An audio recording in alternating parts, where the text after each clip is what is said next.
Can't stand in one place, you gotta hit them with the combos. Basically, we're gonna be going over things servants like and dislike, courtesy of their lines in the story. This is more so for people to guess what the servant might say before actually hearing it. You say you know your favorite servant, but do you really? So going down the top of the line, Cu tells us that he likes unreasonable demands and strong-willed women, but neither of them are what they're cracked up to be. For the first, you have unreasonable demands, which is something that stems more so from his prophecy of becoming a hero. From the time that he was a kid, Cu was fated to go against some of the toughest situations of all time. Many things that most men would shy away from. At the age of 6, he not only defeated, but outright killed the Hound of Hullen with a slingshot. This dog was said to be as strong as 100 hounds in one. He then served as the placeholder for the dog afterwards. He fended off Maeve's entire army by himself. There was a part of the wars where he was beating 100 warriors for 3 nights straight. He was beating up all of Fergus's Red Knight branch army on his own. They all tried to jump him at once and couldn't do it. He was in fact the only student of Skyhawk that was capable of mastering the Gable, meaning they're the only 2 ones that know how to use it properly. Her fortress itself is guarded by traps and defenses that will keep you at bay. Just getting to Skyhawk practically confirms your death, and Cu came out without a scratch.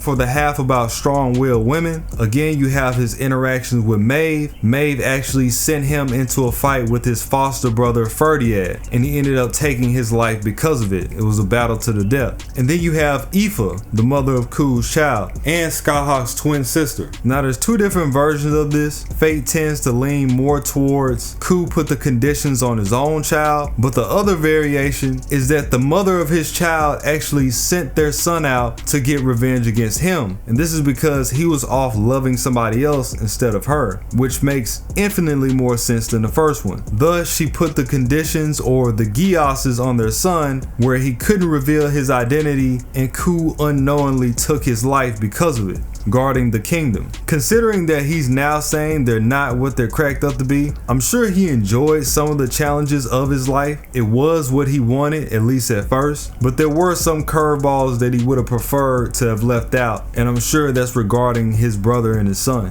Can't say I blame him. For the thing that Cu hates above all, he says that it has to be betrayal. So going back to Maeve, after beating Maeve fair and square, he actually decided to let her go. And this is a part that I really dislike about her, because this is really her just not counting her blessings and being salty. Later on down the line, Maeve decided to conspire with her own children to get Cu killed anyway. This led him into being hit with several curses at the same time, which ultimately turned out in his demise. So if there's anybody that doesn't like betrayal, it's definitely him, which is what makes him going out of his way in UB-Dub so good. Kirei tried to make the attempt to betray him with the command spell, and even with him using it, Cu was still able to take Kirei down with him. It's also very reminiscent of his death in lore, considering that even when he was tied to the stone with his own intestines, they were still afraid to approach him. The dude was already dead. He was just that menacing and just that lethal of a warrior. Moving on to Medea, this deals more with her fake counterpart. She says that she likes building ships as a hobby, as in ships in a bottle. A lot of this stems from the fact of her being a mage. She's more on the creative side. In fact, one of Jason's CEs is the Argo ship inside a bottle. I've already brung it up before. In her interlude, she was able to create a pseudo reality marble and then transported us inside of it just for the sake of doing so. That being the diorama that she made from scratch. Yes, you were not deceived. Medea is out here making whole pocket dimensions in her spare time. Nothing to see here. And not only did she create this, but the dolls that she put inside it from the real world were also alive. This even had Ritsuka wondering just how capable is this Age of Gods mage really? If you remember in the UB-Dub route, she had an entire arc dedicated to dressing up Saber. You have the Today's Emiya cooking show, and in the show you can see the collection of Saber dolls that she has, because in lore she has an infatuation with Saber, that she made from scratch. She has a whole figurine making kit, and you can also see all of this on the floor in the scene. It's actually hilarious. For things that she hates, she says that she hates men that look good but don't have any substance to them. This is more of a stab at the OG Jason. Since these lines predate LB5 Jason, they have nothing to do with him. This is her expressing her irritation for all the things that she had done for him in her lore. She gave up her life. She helped him get the fleece. She killed her own brother. All of these different things just for Jason to go off and be with another woman anyway. She couldn't help but feel like he was lacking substance at that point. There's even jokes that she's made about OG Jason in her interlude concerning some of her dolls. There's a time where she went as far as calling one of her dolls the Jason Hunter, saying that it's programmed to attack normies on sight. Something else that she wonders is what it would be like if he didn't make the whole show about him, setting up the foundation for his LB5 variant, which makes a complete U-turn in character and does just that. Her interactions with OG Jason also skewed her perspective of men in general. Because of this, she has way more of an affection towards women. There's a segment in Ataraxia where she drags Shiro along with her to stalk Kazuki because she couldn't bear the idea of him being the same way. This is also hilarious, just because she cares that much. Herco. I tried to get something out of Heracles. I honestly did. Unfortunately, he doesn't say too much. Every time I ask him a question, he just nods his head and yells at me. So I'm just gonna give the context myself, just so he's not left out to the wolves. It goes without saying that he likes Ilya genuinely beyond the servant and master relationship. This doesn't have to be the case in any way, shape, or form. Artoria didn't like Kirisugu. Gil didn't like Tokiyomi. Medea didn't like her original master, Atrum. No Name doesn't like Jester.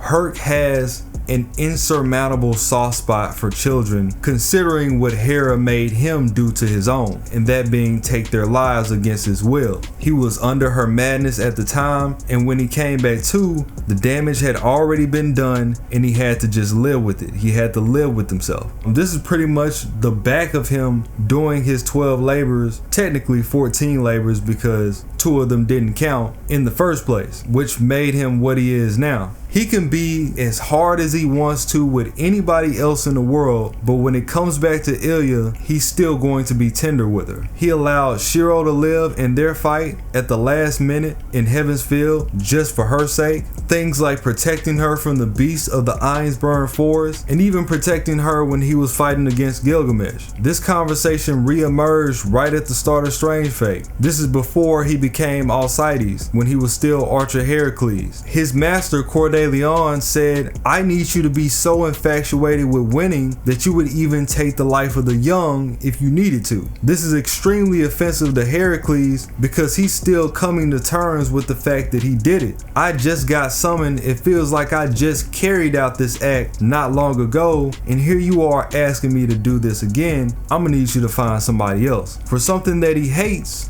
there's nothing to really point out in particular, but I will say that his natural enemy is Gilgamesh. Gilgamesh is known for being one who rebukes the gods, and Heracles was a person that was praised by them. So much so that he made his way into Mount Olympus on sheer feats alone. He also took part in the battle against the Titans, fate-wise, in FGO. That being said, Gil's position could really be viewed as an act of treason for him. So it's natural for him to get on Haas about that. But this ends up being ironic too, since Heracles also has his own rebuke stage that aligns more with Alcides. So of course, his thoughts about Gil change when he's in that form too. Medusa baby. So Medusa tells us that she likes reading and even swimming. These are some of the more interesting things about her. This is something that gets explored in Hollow Ataraxia. There's a whole section devoted to us sitting down and reading with Medusa. She has her own reading glasses. You look through the room, she's got towers of books spread out all around. She actually reads a lot. Anything that she can get her hands on. One of the first books that Shiro picks up is a Harlequin romance. Then he says, "I can't read this," and not too long after that, he picks up a short book about a swordsman.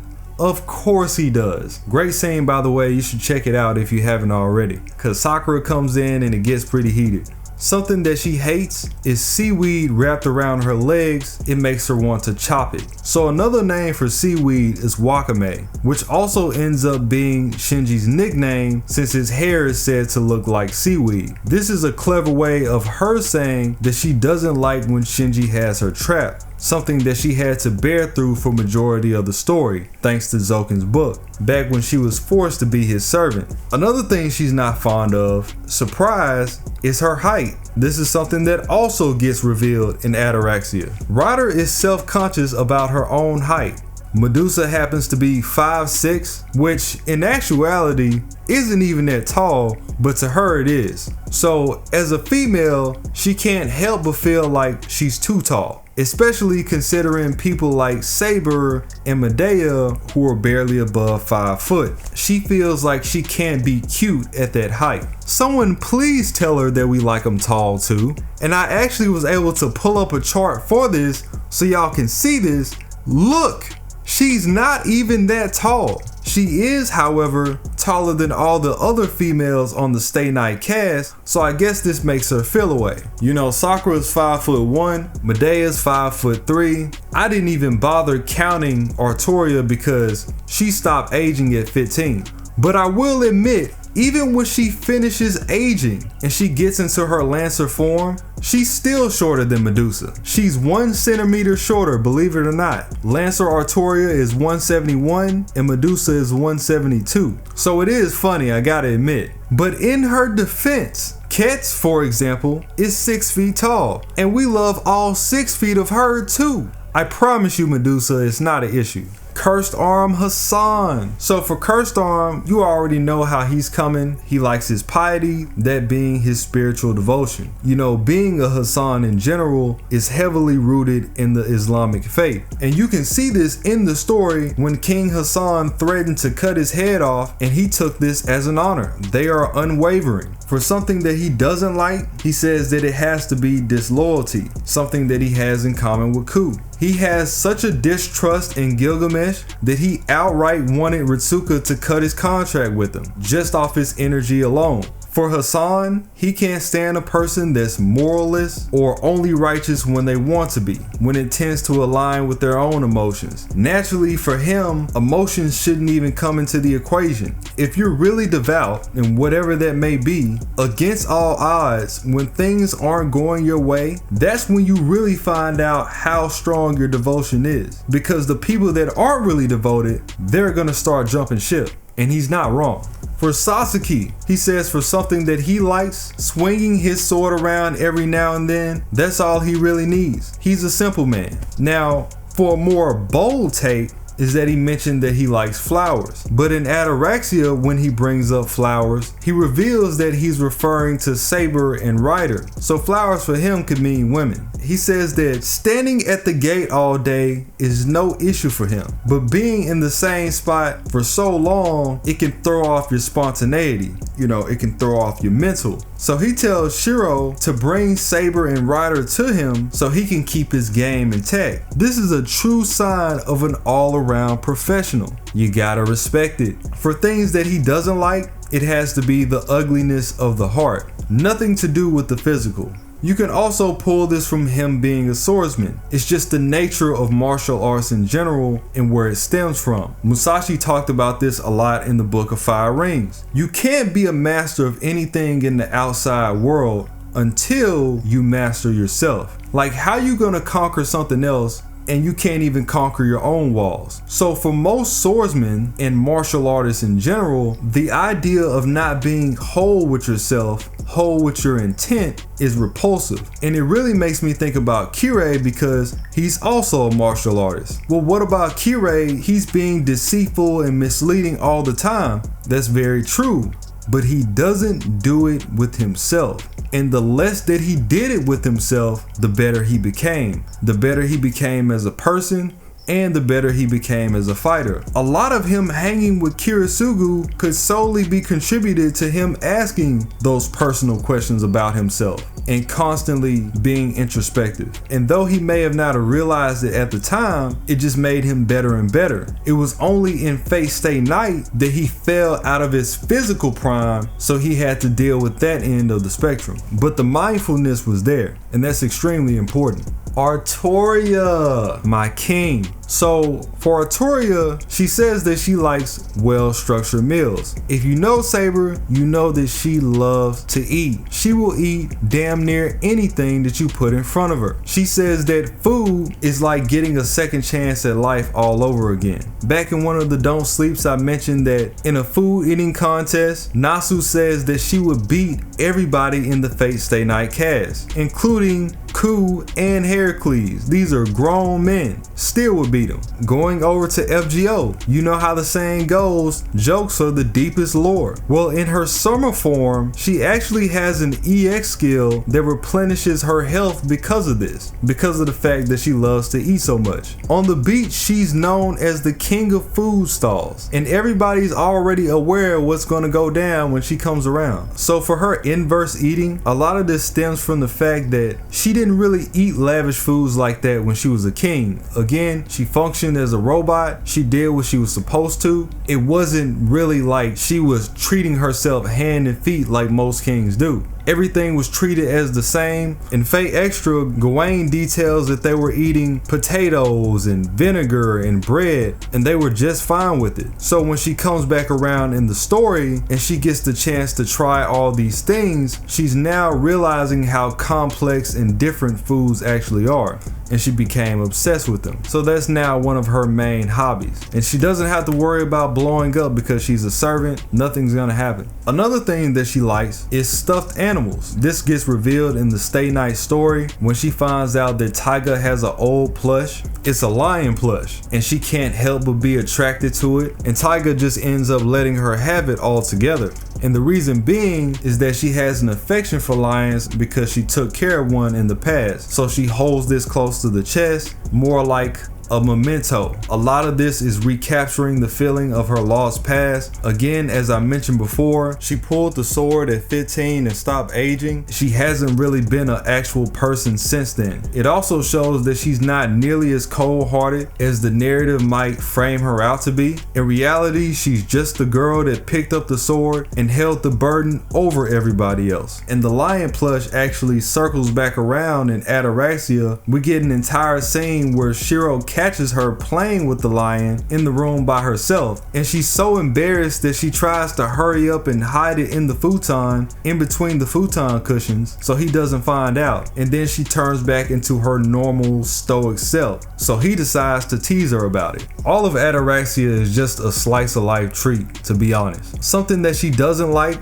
she doesn't like dressing up too much. She does like dressing up on occasion. We see this in things like Carnival Phantasm, where she dresses up in her lion costume to mess around in that. You have her dressing up in the maid outfit to work at Akihabara, and she has no problem with it. Her dressing up in an entire suit in the Fourth Grail War alongside Irisville. The line gets drawn when people like Medea starts to dress her up, and she treats her as her own personal mannequin. It's a lot to take in. We got Gilgamesh, my dog. So something that Gil says that he likes is naturally his treasure. He claims that any treasure in the world belongs to him no matter what it is. It's his for the taking. He also says that he likes himself. Literally, you can't make this up. I mean, they do say that you gotta love yourself before you love anybody else, so is he really wrong? But going off into the treasure, his treasure is yet another point that makes his character what he is now. You know, some people think about Gil and they think about all the bad things. Oh, he's a tyrant. Oh, look how he did his people. But after Q's death, it really knocked him back to the ground where he could start anew.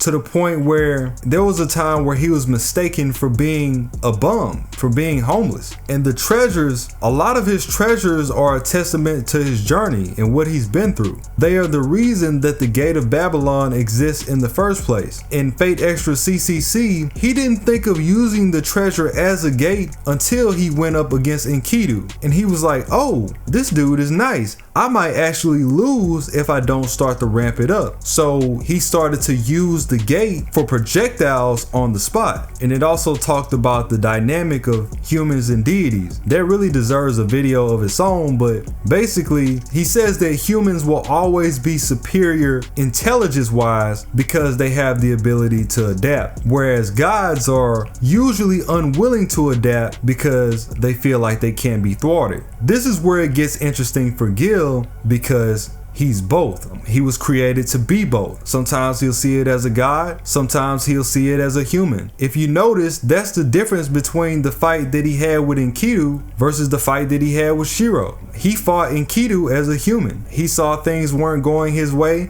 so he adapted and he survived. He fought Shiro as a god, and by the time that he finally decided to fight as a human, it was already too late. And you know, his makeup of him being both sides, him just being such a complex individual altogether, it's the reason why I've always hated when people be like, oh, you know, I like Caster Gil, but I don't like Archer Gil because he's mean. It's like, bro, it just gives off fake fan. I like Gil, period. Kaz Gil, Archer Gil, Kid Gil, doesn't matter. I've never heard of somebody in real life come up and be like, I rock with this person, but I only rock with half of them. It's either you rock with them or you don't. There is no in between. That's that fake shit. As far as things that he doesn't like, he says that he doesn't like people that refuse to push themselves beyond their limit. He finds them boring, and that's the difference that separates a man from a beast. The person that's willing to go out of their way when they got nothing else left. And it kind of goes back to what I was saying before. In his journey of becoming Kaz Gil, considering all that he had done just for him to lose the plant anyway, this could make anybody refute the world. But he had a choice. He could spite the world and just be miserable forever, or he could go back and give the people the best king that he possibly could. Of course, he chose the latter. So naturally, he has no respect for someone that's not willing to do the same. Emiya, the man himself. So for his liking, he actually makes a joke about it. Right before he's about to answer and admit to the fact that he likes being in the kitchen, he switches the response to plumbing because it just sounds more appropriate. We all know this, cat's out the bag. Emiya, being Shiro, he loves cooking. That's what Shiro loved to do. He was very studious about it and just food in general. This can be seen several times throughout the story. The dude has his own cooking show as a spinoff. That says it all. For Emiya specifically, there's tons of references to his cooking skills, implying that he can't be top, that he's best mom. You got him on these different CEs handling cookware. It's all over the place. And just doing housework in general, that's his thing. For what he doesn't like, he says that it has to be immature ideals. And he says, don't worry, it's not about you, it's about me. Going back to Stay Night, you know, he ended up resenting the conclusion of his journey. I wouldn't say that he resents the fact that he did it. I think it's a lot like the Artoria situation where he resented how it ended up because it wasn't supposed to be that way. The whole point was for him to help people as much as he possibly can, and this ended up being the exact opposite. So him looking at these ideals in hindsight, it was just an immature thing to follow through with. Honestly, he probably could have just worked at a hospital and that would have been fine too. It's practical and he would have had a lot more free time to himself also. Plus he would have got paid for it. You can't lose.